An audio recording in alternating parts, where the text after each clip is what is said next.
Rashad. We got Madison. And Des. Today we are burdened with glorious purpose because Loki Season 1 Episode 1 dropped on Disney Plus. Of course, hang with the Joneses. Like, share, subscribe, all the things. We'll be doing this every Wednesday until this is over. Just overall, how'd you guys think about the first episode? It was good. I enjoyed it. Very, very good first episode. We leave right where Avengers Endgame when Loki snatched the Tesseract and he ends up jumping to the Gobi Desert in Mongolia, and then the Variance Authority shows up. So we have a couple of things that happen. One, he doesn't know who they are. Two, they said it was called a reset charge to reset the timeline. And then three, they take him into custody. And then they go to the actual Variance Authority itself. Cool thing about this whole episode is, like, what I liked about it most is just the aesthetic of it. It has a real 60s vibe. Like, even when they showed the cartoon, it was very Jetsons, like, you know, Flintstones-ish typewriters, the, like, cathode ray tube TVs. I mean, everything, even the colors on the wall, this, like, the entire aesthetic was very 60s, retro, futuristic vibe that they were really giving off. Like, it's weird how they would just, you know, we're gonna land on 60s here and just stay there and still work everything out through it. What else did y'all like about the episode? I like the aesthetic too. Yeah, the aesthetic, but it's like outside is futuristic. Like the living area, so to say. Yeah. What do you mean when they show, like, the actual, like, city part of it? Yeah. It was really how they did that, because it looks like it's underground, but it's inside, but it's outside. the whole world they have going on the TVA is real. It's different. Or the fact that they had it, he was like, "This is a nightmare," and he was like, "That's an actual section." A theory here. I feel like the timekeepers aren't real. Maybe I could be wrong, but I feel like it's like something like that. And like Loki finds out what it actually is, and that's why he killing the man. I don't think it's any trick behind it. I think it's really the TVA is what's supposed to be doing. Even the fact that the person that the Loki bumps into at the beginning, Casey. Kate. Yeah, thanks, it's Casey. Casey is like, "Yo, we got all this crap here. It doesn't mean nothing."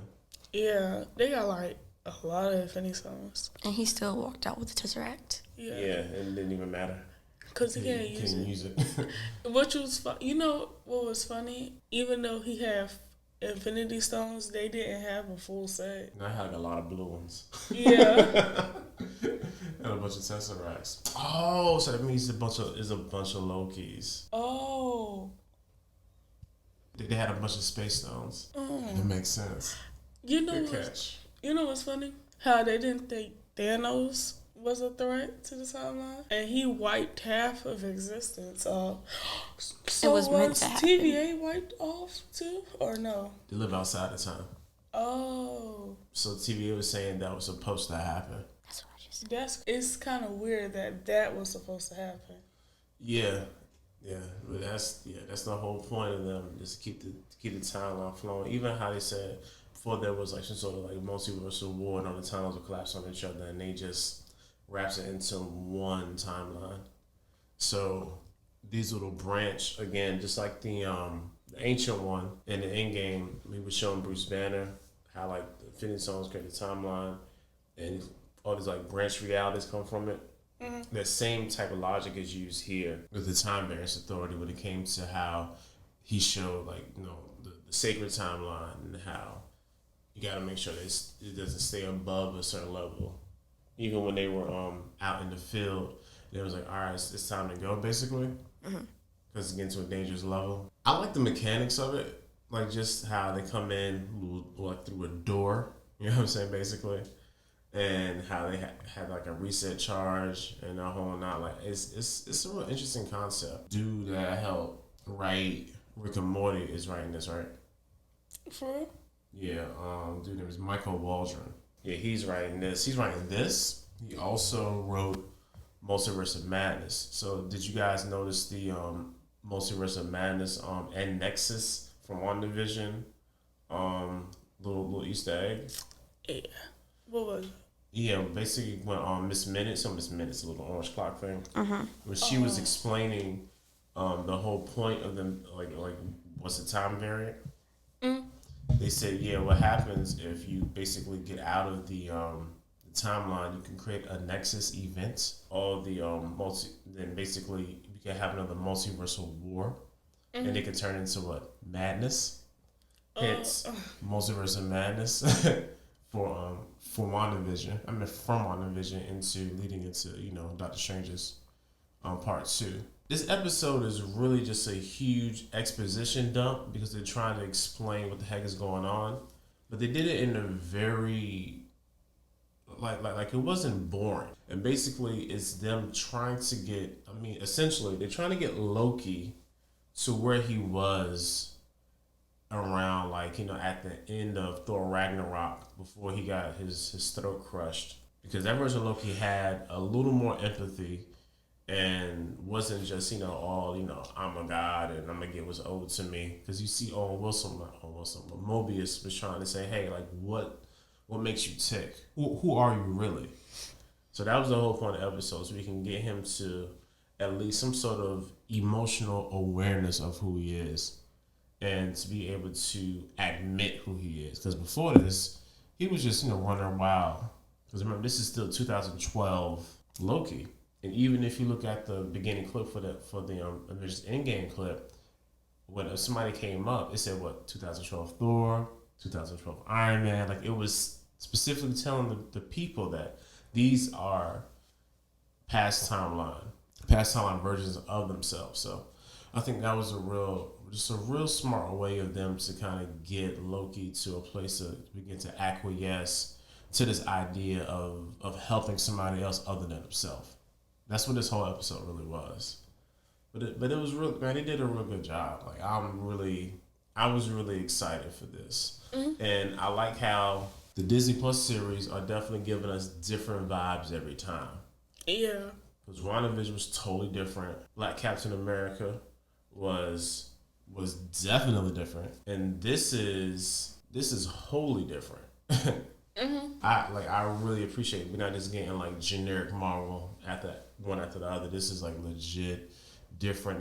They took their time, they wrote it, well cast, got Google about the Raw. The other lady, I forgot her name. Like it's really good. I like the buttons. They're not actual words. Oh yeah, on the elevator? Yeah, they're not. How would you work that? And then like, do y'all got stairs? I don't know. That's a valid question. Like elevator. Of course, at the end of the episode, we see the which is probably just the variant of Loki that's been killing all the TVA cops. Because remember, it's like it was funny, and they got set up so bad too. He said, so it was like oil. You must have had a time machine. Nah, fam. Firebrand. So the girl in the beginning of the video refers to Loki as the devil. Yeah, because in that picture, that's basically gonna be like Loki with his horns. You know how he has his headdress. I guess you call it. Yeah, that's. Helmet? I wonder what made him. Still a headdress. I wonder what made him turn. Because like each version of Loki has to go through this, right? Basic or like somewhat like it. Essentially. So what made that Loki tick? Yeah, what made that Loki kill? I don't know, and I guess that's gonna be the whole premise of the whole episode. Like, can this Loki do better, rectify the other Lokis? Mm-hmm. And also with the aesthetic, you notice their clothes match it too. Yeah. Like the detective is very 60s, 70s cop detective. No, yeah, everything had little slim skinny tie, little small suit. Yeah, everything is real 60s. Yeah, 60s and then vibe. like the people who aren't like in everyday life, I guess, yeah, are like very futuristic. Yeah, it's also very very bureaucratic. A lot of paperwork. You know what I'm saying? You need to do this and do that, and then you gotta have your ticket. Like the dude at the beginning, my dad works like on the Saks. Like, I'm wondering, like, what did he do to get there? Because they didn't explain him at all, and then they just vaporized him because he didn't have a ticket. I was like, he could just went back. Nah, yo, It's too late. So it would have pruned him. Yeah, they definitely pruned him. When the guy, Moby, walked into the room after Loki ran away and he was like watching himself, like his life, he was holding a prune. He was planning on killing him. And that was cool too. How that whole scene where Loki basically saw himself, his timeline. You know what I'm saying? I was like, dang. And then he essentially had to watch himself. Life. He had to watch himself die. You know what I'm saying? And then watch his people die. Yeah. In the background.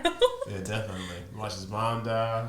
Like out of focus, you see the ship explode. Yeah. All right, that's it. Back at this on Friday with the Bad Batch, episode 7. I probably will do a vlog Saturday. Of course, next Monday at 7 a.m. Hanging with the Joneses, me and Keisha, talking about adult stuff. We got a video coming out tomorrow, don't we? Oh, yeah. Kids got something to say on episode 10.